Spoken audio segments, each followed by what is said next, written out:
स्वागत है आप सबका हमारे YouTube channel freedom factory study में। आज हम लोग पढ़ेंगे कक्षा 6 गणित अभ्यास 12I वाणिज्य गणित भाग 2। भाग 1 तक हम लोग 4 सवाल पढ़ चुके हैं। आज हम लोग 5वें सवाल से स्टार्ट करेंगे और देखते हैं कि 5वां सवाल होगा कैसे या बनाएंगे कैसे इसको। ठीक है, तो 5वां सवाल हमारा दिया हुआ है कि एक घड़ी 360 रुपये में खरीदी गई, ठीक ना, तथा 10% के लाभ पर बेची गई, तो उसका विक्रय मूल्य बताना है। ठीक है ना, तो इसको करने के लिए दो तरीके हैं, आप आराम से कर सकते हैं, लेकिन जो आपके किताब में है उस तरीके से हम बताते हैं, उसको समझिएगा। ठीक है ना, पहली बात जो चीज़ दिया रहता है उसको लिखते हैं। दोनों तरीका मैं बता दे रहा हूँ, दोनों तरीके से देखिए। पहले जो आपकी किताब में नहीं उसको बताता हूँ, उसके बाद जो किताब में उसको बताता हूँ। ठीक है, यहाँ आप देखिए, पहले आपको खरीदा है कितने में, क्रय मूल्य, तो क्रय मूल्य लिख लीजिए।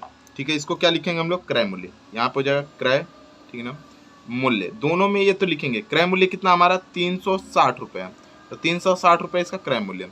लाभ कितने का हुआ, तो लाभ बराबर, यहाँ पे हो जाएगा लाभ बराबर, यहाँ पे हो जाएगा 10%। तो ध्यान रखेंगे कि ये लाभ जो है प्रतिशत में है, ठीक है, रुपए में नहीं है। इस बात को बारीकी से ध्यान रखेंगे, ये प्रतिशत लाभ है। यहाँ पे लिख सकते हैं आप प्रतिशत लाभ बराबर, ठीक ना, प्रतिशत प्रतिशत प्रतिशत लाभ बराबर, प्रतिशत लाभ बराबर कितना हो जाएगा हमारा 10%। ठीक है ना, अब देख लीजिए, इसमें विक्रय मूल्य बताना है। तो एक बात ध्यान दिमाग में थोड़ा सोचिए, कोई आदमी अगर खरीदता है 360 रुपये में, ठीक है ना, और बेचता है 10% के लाभ पर, इसका मतलब इस पे 10% क्या हो जाएगा, एक्स्ट्रा लगा होगा। तो इसका मतलब कि यहाँ पे लिख सकते हैं हम लोग कि लाभ हुआ बराबर, लाभ बराबर, यहाँ पे लाभ बराबर क्या हो जाएगा, क्रय मूल्य, ठीक ना, जो भी है क्रय मूल्य, क्रय यहाँ पे हो जाएगा मूल्य, क्रय मूल्य प्लस, ठीक ना, क्रय मूल्य प्लस लाभ बराबर क्रय मूल्य गुणे यहाँ पे हो जाएगा 10 और बट्टे में कितना हो जाएगा हमारा 100। क्यों, प्रतिशत हटता है तो बट्टे में कितना हो जाता है हमारा 100 होता है, जो कि मैं पिछले वीडियो में बताया हूँ। ये प्रतिशत लगा रहेगा तो नहीं होगा, लेकिन प्रतिशत हटेगा तुरंत लग जाएगा। ठीक है ना, तो यहाँ पे हो जाएगा कितना हमारा ये। अब देखिए, क्रय मूल्य खरीदा कितने में है, 360 रुपये में, और यहाँ पे कितना हो जाएगा हमारा 10%, और बट्टे में कितना हो जाएगा हमारा 100। 1020 1020, ये 36 में एक का गुणा करेंगे कितना हो जाएगा 36, तो यहाँ पर जाएगा 36 रुपए, जो कि क्या हो गया हमारा लाभ हो गया। लाभ हमें पता चल गया 36 रुपए में। तो विक्रय मूल्य निकालना है, तो विक्रय मूल्य बराबर, विक्रय यहाँ पर हो जाएगा मूल्य बराबर क्या हो जाएगा हमारा, क्रय प्लस लाभ्य, क्रय मूल्य, ठीक ना, और प्लस क्या हो जाएगा हमारा लाभ। ये फॉर्मूला होता है, ये आप लोगों को बता दे रहा हूँ। तो क्रय मूल्य कितना हमारा 360 रुपये प्लस लाभ कितना है 36 रुपये का, दोनों मिला के कितना हो जाएगा 396 रुपये, और यही इसका क्या हो जाएगा हमारा आंसर हो जाएगा। अतः लिख सकते हैं कि उसका विक्रय मूल्य बराबर 396 रुपये। ठीक है, आप इसको ध्यान से देख लीजिएगा कैसे इसको करना है। ठीक है, ये तो इसका तरीका हो गया। दूसरा इसका एक तरीका ये भी है, जो कि आपके सूत्र में जो दिया हुआ उस तरीके से आप इसको कर सकते हैं, जो कि मैं बता दे रहा हूँ, ध्यान से देखिएगा इसको। पहले जो पता है उसको लिखिए, क्रय मूल्य कितना दिया हुआ हमारा, क्रय मूल्य हमारा पता है कितना हमारा 360 रुपए, जो कि ये इस तरीके से दिया हुआ। प्रतिशत लाभ बराबर, प्रतिशत यहाँ पर हो जाएगा लाभ बराबर प्रतिशत लाभ बराबर कितना दिया हमारा 10%। हमें पहले तो निकालना पड़ेगा लाभ, तो लाभ हमें क्या करना पड़ेगा, निकालना पड़ेगा। तो लाभ कितना हमारा क्वेश्चन मार्क है, और उसके बाद निकालना हमारा क्या चाहिए, विक्रय मूल्य, ये भी क्या हो जाएगा हमारा क्वेश्चन मार्क हो जाएगा। अब एक फॉर्मूला अभी आपको थोड़ी देर पहले बताया हूं मैं आपको कि प्रतिशत लाभ बराबर क्या होता है हमारा लाभ गुणे, ठीक ना, लाभ गुणे 100, और बट्टे में क्या होता है हमारा क्रय मूल्य, यही होता है ना, क्रय मूल्य। अब देखिए, प्रतिशत लाभ हमें पता है कितना दिया हुआ 10%, तो इसके जगह पे जस्ट लिखेंगे हम लोग 10%, ठीक ना, बराबर लाभ कितना हमारा, लाभ नहीं पता है तो लाभ को लाभ लिखेंगे, ठीक ना, गुणे यहाँ पे 100 है तो 100 लिख देंगे, ठीक ना, 10% है तो प्रतिशत हटा देंगे, क्योंकि 10% लिखेंगे 10% हो जाएगा, गुणे यहाँ पे जाएगा 100, बटे में क्रय मूल्य कितना हमारा 360, तो यहाँ पे जाएगा 360। ये देखिए, इसका इसमें तिर्यक गुणा होगा, और ये देखिए इसका इसमें तिर्यक गुणा होगा तो कितना हो जाएगा हमारा 10 गुणे 360 बराबर लाभ, और गुणे कितना हो जाएगा हमारा 100, लाभ गुणे 100, ये गुणा उधर जाके भाग हो जाएगा, तो लाभ बराबर क्या निकल के आएगा, लाभ बराबर यहाँ पे हो जाएगा 10 गुणे 360, और यहाँ पे गुणा है तो भाग आ जाएगा, मतलब 100 नीचे आ जाएगा, 1 0 2 0 1 0 2 0, 36 में 1 का गुणा करेंगे कितना हो जाएगा हमारा 36 रुपए, तो ये आ जाएगा 36 रुपये लाभ। अब जब लाभ पता चल गया तो आप आराम से निकाल सकते हैं विक्रय मूल्य। तो विक्रय मूल्य के लिए फॉर्मूला क्या होता है, विक्रय मूल्य बराबर क्रय प्लस लाभ, क्रय प्लस क्या होता है हमारा लाभ, ठीक है, यही होता है। क्रय मूल्य कितना हमारा है, तो क्रय मूल्य हो जाएगा 360 रुपये, प्लस लाभ कितना है हमारा 36 रुपये, बराबर 360 प्लस 36 300 कितना हो जाएगा हमारा 96 रुपये, और यही इसका क्या हो जाएगा हमारा आंसर हो जाएगा। तो इस तरीके से इसको आपको करना था, ठीक है। तो इसमें ज़्यादा कुछ नहीं सोचते, आप इस तरीके से इसको आराम से करिएगा, समझ में आ जाएगा, ठीक है। तो ये वाला तरीका भी लगा सकते हैं फॉर्मूले को देखते हुए, और ये वाला भी तरीका लगा सकते हैं आप इसको, क्योंकि दोनों लाभ का ही है, क्रय मूल्य का है, ठीक है। तो आपको जो सुविधा लगे आप आराम से कर सकते हैं। तो आप कहें तो मैं इससे बताऊं या इससे बताऊं, जो आपको लगे। आपको हमको लग रहा है फर्स्ट वाला ज़्यादा आसान पड़ता होगा, तो फर्स्ट वाले से ही हम लोग इसको देखते हैं, ठीक है। चलिए हम लोग इस सवाल को फर्स्ट वाले के तरीके से देखते हैं, ठीक है। छठा सवाल दिया हुआ है कि रमेश एक स्कूटर 36,000 रुपये में खरीदता है, उसे कितने रुपए में बेचे कि 30% का लाभ हो, ठीक है ना। तो यहाँ पे देखिए प्रतिशत लाभ जो पता है उसको लिख दीजिए, प्रतिशत, ठीक ना, प्रतिशत लाभ बराबर कितना दे दिया हमारा 30% का, 30% का। और यहाँ पे स्कूटर का क्रय मूल्य यहाँ पे लिखेंगे स्कूटर का क्रय मूल्य बराबर क्रय मूल्य कितना हमारा 36,000 रुपये। अब लिखेंगे हम लोग लाभ, पहले तो हम लोग को लाभ निकालना है, तो यहाँ पे जाएगा कितना हमारा लाभ बराबर, फॉर्मूला लिख देता हूँ लाभ का डायरेक्टली, ठीक ना, या फिर लिख सकते हैं कि प्रतिशत लाभ बराबर, डायरेक्ट लिखिए प्रतिशत लाभ बराबर लाभ गुणे, यहाँ पे हो जाएगा लाभ गुणे 100, और बटे में क्या होता है हमारा क्रय मूल्य, यही फार्मूला होता है, यही जानते हैं आप लोग। तो प्रतिशत लाभ की जगह पे क्या दिया 30, तो यहाँ पे लिख देंगे हम लोग 30। देखिए कितना आराम है, लाभ नहीं पता है तो लाभ को लाभ ही रहने दीजिए, और गुणे 100 है तो 100 कर लीजिए। खरीदा कितने में 36,000 में, तो यहाँ पे कर लीजिएगा 36,000, ठीक है ना। यहाँ पे डायरेक्ट जीरो से जीरो कटा भी सकते हैं, एक जीरो और ये जीरो कट जाएगा, इसका डायरेक्ट इसमें गुणा हो जाएगा। तो लाभ बराबर क्या हो जाएगा हमारा, लाभ बराबर 30 और गुणे यहाँ पर जाएगा 360, जब दोनों को गुणा कर देंगे तो लाभ बराबर क्या हो जाएगा हमारा, लाभ बराबर यहाँ पे 0 और 3 में 6 का गुणा करेंगे, 3 6 18 और 3 3 9 1 10, लगभग 10,000 रुपये का यहाँ पे लाभ हो रहा है, 10,000 रुपये का लाभ हो रहा है, ठीक है। तो विक्रय मूल्य बराबर क्या हो जाएगा, तो यहाँ पे लिखेंगे विक्रय मूल्य बराबर, ठीक है ना, मूल्य बराबर क्रय प्लस लाभ, ठीक है ना, क्रय मूल्य और प्लस क्या हो जाएगा हमारा लाभ, ठीक है ना। क्रय मूल्य कितना हमारा है 36,000 रुपये, प्लस लाभ कितने का हो गया हमारा 10,800 रुपये का। दोनों को जोड़ देंगे तो 36 में 10 जोड़ेंगे तो कितना हो जाएगा हमारा 46,800, कितना हो जाएगा हमारा 800 रुपये, 46,800 ज़्यादा हो जा रहा, 46,800, ठीक है ना। यहाँ पे दो जीरो इस तरीके से लगाएंगे, ये वाला जीरो नहीं रहेगा, ठीक है।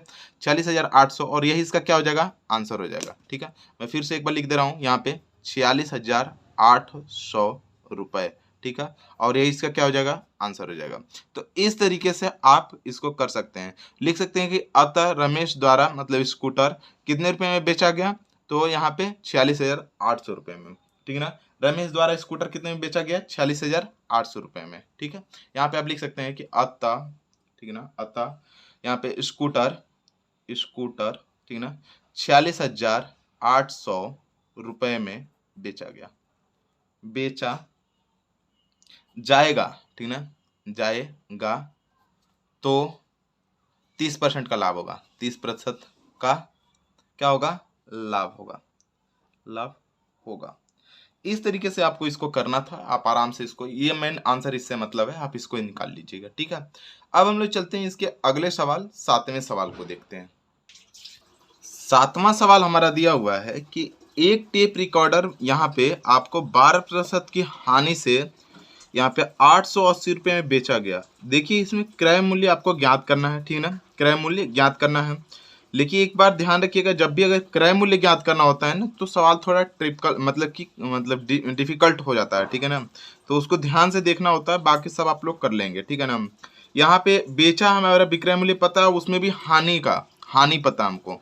तो हानि बराबर पहले तो जो लिखेंगे प्रतिशत हानि बराबर, जो पता है उसको लिखिए पहले, प्रतिशत जैसे हम लोग करते हैं वैसे ही करेंगे। प्रतिशत हानि बराबर यहाँ पे हो जाएगा 12% का, ठीक है ना। अब विक्रय मूल्य बराबर यहाँ पे हो जाएगा विक्रय मूल्य बराबर कितना हो जाएगा हमारा 880 रुपये में, 880 रुपया। बात समझ में आ गया। निकालना क्या हमें, क्रय मूल्य। पहले हम लोग क्रय मूल्य इसका ज्ञात करेंगे, क्रय मूल्य कितना होगा। तो क्रय मूल्य बराबर क्या हो जाएगा हमारा, क्रय मूल्य बराबर हमें पता करना क्वेश्चन मार्क हो जाएगा। पहले हम लोग मान लेते हैं कि माना क्रय मूल्य बराबर यक्ष रुपए, क्रय मूल्य बराबर यक्ष रुपए। अब बात को समझिएगा, क्रय मूल्य कितना मान लिए हम लोग, एक्स रुपये। समझ में आ गया ना। अब इस बात को समझिए कि एक्स रुपये पर 12% की हानि, मतलब यक्ष रुपया उसका क्रय मूल्य था। बात समझिएगा, प्रश्न के अनुसार कर लेंगे हम लोग। यक्ष रुपये क्या था, उसका क्रय मूल्य था। इस पे क्या हो गई कि 12% की हानि, तो इस पे क्या हो जाएगा हमारा 12% का हानि, 12% का हानि, ये हो गया हानि, ठीक है ना। तो मूल्य जो बन के आ जा रहा है वो कितना हो जा रहा है हमारा, ये इसमें से 888 रुपये, कितना हो जाएगा हमारा 888 रुपये, 888 रुपये। लेकिन एक बात ध्यान रखिएगा कि ये सिर्फ क्रय मूल्य पर ये 12% है। इसका मतलब ये घटा होगा ना, तभी तो बिका होगा विक्रय मूल्य। इसका मतलब यक्ष गुणे 12 और बराबर कितना हो जाएगा हमारा ये 880 रुपये। अब देखिए यहाँ पे हो जाएगा यक्ष गुणे यहाँ 12% हटेगा, बट्टे में कितना हो जाएगा हमारा 100 हो गया, बराबर कितना हो जाएगा हमारा 880 रुपए, ठीक है। अब देखिए इसका हम लोग एलसीएम लेते हैं, अगर जैसे कि कक्षा 5 में हम लोग को एलसीएम सिखाया हूं मैं आपको। यहाँ पे देखिए 100 और 1 का एलसीएम लेंगे तो कितना हो जाएगा हमारा 100 हो जाएगा। और इसका एक में अगर 100 को गुणा करेंगे 100 एकम 100, 100 में x को गुणा करेंगे कितना हो जाएगा हमारा 100 यक्ष हो जाएगा, माइनस 100 का एक बार करेंगे 100 एकम 100 और 12 में गुणा कर देंगे तो कितना हो जाएगा हमारा 12 यक्ष हो जाएगा, बराबर यहाँ पे हो जाएगा हमारा 880 रुपए। बात समझ में आ गया, ये बात समझ में आया कि नहीं आया, ये बताइए हमको, आपको, ठीक है। अब देखिए क्या करना हम लोगों को कि 100 में से 12x को हटा लेंगे तो बचेगा कितना हमारा 88 यक्ष, और बटे में कितना हो जाएगा हमारा 100 बराबर 88 मतलब कि 0, मतलब 880 रुपए। अब देखिए इसका इसमें तिर्यक गुणा हो जाएगा, और ये गुणा है तो उधर जाके भाग हो जाएगा। तो स्टेप बाय स्टेप करते हैं वो समझिएगा, ठीक है ना। यहाँ पे एक लाइन खींच ले सकते हैं आप आराम से, या फिर नहीं खींचेंगे कोई बात नहीं है, ठीक है ना। इसका तिर्यक गुणा कर लेंगे तो यहाँ पे हो जाएगा हमारा कितना 88x बराबर यहाँ पे हो जाएगा कितना हमारा 800 मतलब कि 80, और गुणे कितना हो जाएगा हमारा 100, और ये गुणा उधर जाके भाग हो जाएगा, मतलब यक्ष बराबर 88, 0 गुणे यहाँ पर जाएगा 100, और बटे में कितना हो जाएगा हमारा सिर्फ और सिर्फ 88। 88 से 88 एक बार में कट जाएगा तो यहाँ पर 10 बचा, 10 में 100 को गुणा करेंगे तो x की जो वैल्यू हो जाएगी वो हो जाएगी 1000 रुपए, जो कि हमारा क्या आ जाएगा हमारा क्रय मूल्य। कुछ नहीं करना था, यहाँ पे यक्ष मान लिए थे कि क्रय मूल्य कितना था, यक्ष था, और यक्ष में से यक्ष का 12% हम लोग विक्रय मूल्य हो रहा है। बात समझिएगा, यक्ष में से यक्ष का ही 12% तो विक्रय मूल्य हो रहा है। तो यक्ष में से अगर मान लीजिए हम लोग ये देखिए, ये हो जाएगा क्रय मूल्य और ये हो जाएगा हमारा विक्रय मूल्य, ठीक है ना। और दोनों घटाने के बाद ये भी क्या हो हमारा विक्रय मूल्य, मतलब इसमें से 12% घटा के ही तो बेच रहा है, तो ये भी इधर भी विक्रय मूल्य हो गया और ये भी विक्रय मूल्य हो गया। बात समझ में आ गया, नहीं समझ में आ रहा तो फिर से एक बार समझिएगा, यहाँ पे मैं समझा दे रहा हूँ, ठीक है ना। यहाँ पे एक बार ध्यान से समझिएगा। पहले तो बात है क्रय मूल्य कितना हो गया, क्रय मूल्य हमारा कितना हो जाएगा, हमारा यक्ष है। बात समझिएगा, मैं समझाने के लिए बस बता रहा हूँ, बाकी सब सवाल यहाँ पे लग गया है, आपको ज़्यादा मतलब टेंशन लेने की जरूरत नहीं है। इतना रुपया हो गया, ठीक है ना। ये कैसे आया मैं वो समझाना चाहता हूँ कि 2x क्यों लगाए हम, ठीक है। तो देखिए क्रय मूल्य कितना हो जाएगा हमारा यक्ष रुपया। अब देखिए विक्रय मूल्य क्या हमारा, विक्रय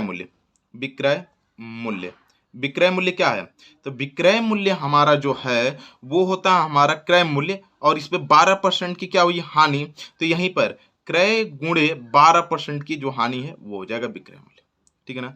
ये भी विक्रय मूल्य इधर से और दोनों को, तो यह क्या हमारा हो जाएगा यहाँ पे, सॉरी ये हमारा ये हो जाएगा हानि हो गया, सॉरी यहाँ पे लिखेंगे ये हानि है, गड़बड़ कर दिया मैंने, यहाँ पे लिखेंगे हानि बराबर हानि, ये हमारी क्या हमारा हानि है। तो अब हम लोग को निकलना है विक्रय मूल्य बराबर विक्रय, ठीक है ना, मूल्य बराबर विक्रय मूल्य बराबर क्या होता है हमारा क्रय माइनस हानि, क्रय और क्या हो जाएगा माइनस हानि, यही तो होता है सूत्र, क्रय माइनस हानि। क्रय क्या हमारा यक्ष है, हानि कितना हो जा रहा है यक्ष गुणे 12%, 12% परसेंटेज हटाता है बट्टे में क्या होता है हमारा 100, तो वही चीज कर रहे हैं यक्ष माइनस यक्ष गुणे यहाँ पर जाएगा 12 बट्टे में कितना हो जाएगा हमारा 100, और जब ये भी विक्रय मूल्य है और ये भी क्या है विक्रय मूल्य जो कि हमने यहाँ पे लिखा हुआ है विक्रय मूल्य, तो क्या हो जाएगा हमारा 880, और बाकी सारे सीक्वेंस इसी तरीके से यहाँ से करके लाके 1000 ला दिए हैं। ठीक है, ये सवाल देखिए यहीं पे बन गया था, यहाँ पे 12 बट्टे में x बट्टे में यहाँ पे 1 ले लेंगे और उसके बाद इसको सॉल्व करेंगे तो 1000 रुपया आ जाएगा। बात समझ में आया? अगर नहीं आया तो भी कमेंट करिएगा, अगर आ गया तो भी कमेंट जरूर करिएगा इसको समझने के लिए। ठीक है, अब हम लोग चलते हैं इसके अगले सवाल 8वें सवाल को देखते हैं।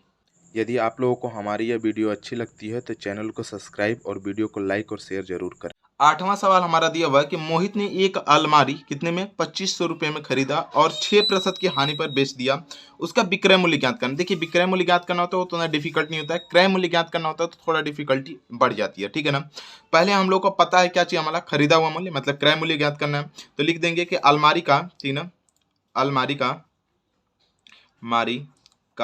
ठीक है ना, क्रय मूल्य बराबर क्रय यहाँ पे मूल्य बराबर 2500 रुपये, 2500 रुपये। ठीक है ना, अब यहाँ पे क्या हो जाएगा क्रय मूल्य हमें पता चल गया 2500 रुपये। अब यहाँ पे अलमारी का मतलब हानि बराबर, हमें हानि बराबर प्रतिशत, हानि बराबर हानि हुई तो यही लिख देंगे प्रतिशत। ठीक है ना, हानि बराबर 6%। ठीक है ना, तो अब निकालना है विक्रय मूल्य, तो पहले तो हम लोग हानि निकालने कितना रुपया में हानि हुआ, तो हानि प्रतिशत हानि बराबर सूत्र होता है हमारा प्रतिशत। ठीक है ना, हानि बराबर यहाँ पे क्या होता है सूत्र हानि बराबर प्रतिशत हानि बराबर हानि, ठीक है ना, गुणे 100, हानि गुणे 100 बट्टे में क्या हो जाएगा हमारा क्रय मूल्य, क्रय मूल्य। तो हानि हमारा कितना हो जाएगा, हमारा हानि हमें नहीं पता है तो हानि को ऐसे लिखेंगे, प्रतिशत हानि में पता है 6% तो 6 लिख देंगे, और हानि हमें नहीं पता है ना, तो हानि जब नहीं पता है तो यहाँ पे लिखेंगे हम लोग हानि, और गुणे कितना हो जाएगा हमारा 100 हो जाएगा, और बटे में क्रय मूल्य हमें पता है, क्रय मूल्य कितना हो जाएगा 2500, तो 2500 कर लेंगे, 10 20 10 कट जाएगा, इसका इसमें तिर्यक गुणा कर देंगे तो 25 छक्का 150, मतलब हानि बराबर क्या आ जाएगा हमारा, तो 25 और में 6 का गुणा करेंगे तो यहाँ पे कितना हो जाएगा 25 छक्का 150 रुपए। ये 150 कहाँ से आया, 25 में 6 का गुणा किया क्योंकि इसका तिर्यक गुणा हुआ। ठीक है ना, इसके बटे 1 है, इसका 1 में अगर हानि में गुणा करेंगे तो हानि कम हानि हो जाएगा, और यहाँ पे हो जाएगा 25 में 6 का गुणा करेंगे 25 छक्का 150 रुपया। ठीक है ना, ये हानि हो गया। तो अब हमको निकालना है विक्रय मूल्य, तो विक्रय मूल्य बराबर क्या होता है विक्रय, ठीक है ना, मूल्य बराबर विक्रय मूल्य बराबर, देखिए हानि लेते हैं ना हम लोग, विक्रय मूल्य तब हमारा क्या हो जाएगा इसका बेचा हुआ मूल्य, इससे इतना कम हो जाएगा, मतलब क्रय माइनस हानि, क्रय मूल्य माइनस क्या हो जाएगा हमारा हानि हो जाएगा, विक्रय मूल्य बराबर। तो क्रय कितना में किया था हमारा, तो क्रय किया इसने 2500 रुपये में, और हानि कितना हो गया है 150 रुपये का, इसको घटा देते हैं तो कितना हो जाएगा हमारा 2350 रुपये, इसका ये विक्रय मूल्य हो जाएगा, और यही इसका क्या हो जाएगा आंसर। तो लिख सकते हैं कि अतः अलमारी का विक्रय मूल्य बराबर 2350 रुपये। ठीक है ना, इसको आप लिख सकते हैं कि अतः अलमारी का विक्रय मूल्य बराबर 2350 रुपये, और यही इसका आंसर होगा। अब हम चलते हैं इसके अगले सवाल 9वें सवाल को देखते हैं कि 9वां सवाल है कैसे। 9वां सवाल हमारा दिया हुआ है कि एक फर्नीचर विक्रेता ने एक सोफा सेट 5% लाभ से 4620 रुपये में बेचा, 5% के लाभ से कितना में बेच दिया 4620 रुपये में बेच दिया। ठीक है ना, तो उसका लाभ ज्ञात करना है, किसका लाभ ज्ञात करना है हमको, ये मतलब कि सोफा सेट का लाभ ज्ञात करना है।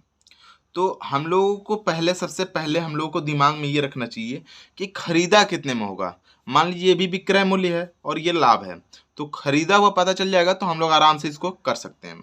तो यहाँ पे सबसे पहले जो जो चीज़ दिया उसको लिख देंगे कि लाभ बराबर या प्रतिशत लाभ बराबर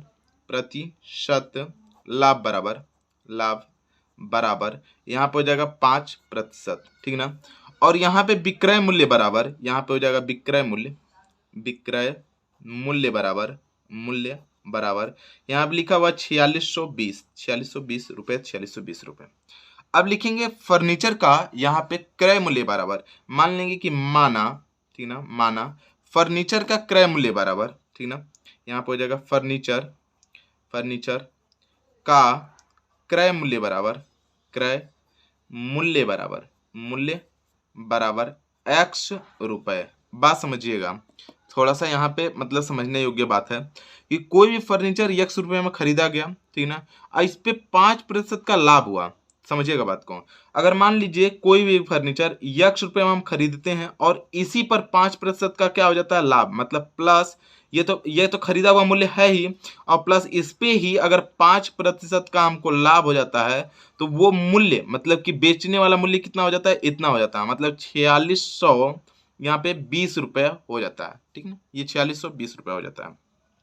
अब क्या करेंगे, इसको सॉल्व कर लेंगे। ये प्रतिशत हटेगा, बटे में कितना हो जाएगा 100, मतलब यक्ष और प्लस यहाँ पे यक्ष गुणे 5 और बटे में कितना हो जाएगा हमारा 100 बराबर यहाँ पे हो जाएगा 4620। अब ये यहाँ पे क्या हो जाएगा, एलसीएम इसका एक ले लेंगे तो यहाँ पे कितना हो जाएगा, एलसीएम यहाँ पे 100 हो जाएगा, और इन दोनों करेंगे तो कितना हो जाएगा 100 यक्ष प्लस यहाँ पे हो जाएगा 5 यक्ष बराबर यहाँ पे हो जाएगा कितना हमारा 4620। अब ये इसका तिर्यक इसमें क्या करेंगे, गुणा कर देंगे और इन दोनों को जोड़ देंगे तो 100 + 5 बराबर कितना हो जाएगा हमारा 105 यक्ष बराबर यहाँ पे हो जाएगा 4620 गुणे कितना हो जाएगा हमारा 100, ठीक है।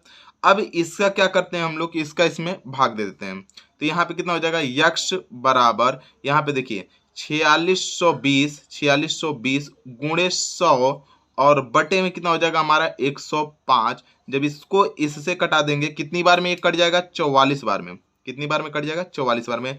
44 में 100 को गुणा करेंगे कितना हो जाएगा 4400, मतलब x की जो वैल्यू आ जाएगी वो हो जाएगी हमारी 44 यहाँ पे 100, ठीक है ना, ये हो जाएगा रुपया। और यक्ष हम लोग क्या माने हैं, तो यक्ष माने हम लोग क्रय मूल्य। यक्ष क्या माने हम लोग, क्रय मूल्य। तो यक्ष के जगह पे आप लोग क्या लिख सकते हैं, हम लोग यहाँ पे यक्ष की जो वैल्यू आ जाएगी वो हो जाएगी हमारी 4400 रुपये, ठीक है ना, रुपए जो कि यक्ष माने हैं हम लोग, ठीक है ना। अब हम लोगों को निकालना क्या है, लाभ। तो लाभ के लिए फॉर्मूला क्या होता है, लाभ बराबर, जब आपको क्रय मूल्य भी पता हो गया और विक्रय मूल्य भी पता चल गया तो लाभ बराबर विक्रय मूल्य, ठीक ना, विक्रय मूल्य माइनस क्या होता है हमारा क्रय मूल्य, यही होता है ना क्रय मूल्य, ठीक ना। ये बहुत ही बढ़िया होगा, यक्ष मान के करेंगे तो बहुत ही आराम से कर सकते हैं आप। विक्रय मूल्य बराबर, विक्रय मूल्य कितना हमारा, तो 4620 और क्रय खरीदा कितना था 4400 रुपए में, दोनों को घटा दें कितना हो जाएगा 220 और रुपए, और यही इसका क्या हो जाएगा, लाभ हो जाएगा। इस तरीके से इस सवाल को आराम से एकदम इत्मीनान से करिएगा। अगर आप लोगों को हमारी ये वीडियो अच्छी लगती है तो प्लीज़ चैनल को लाइक करें, शेयर करें और सब्सक्राइब करना बिल्कुल ना भूलें। धन्यवाद।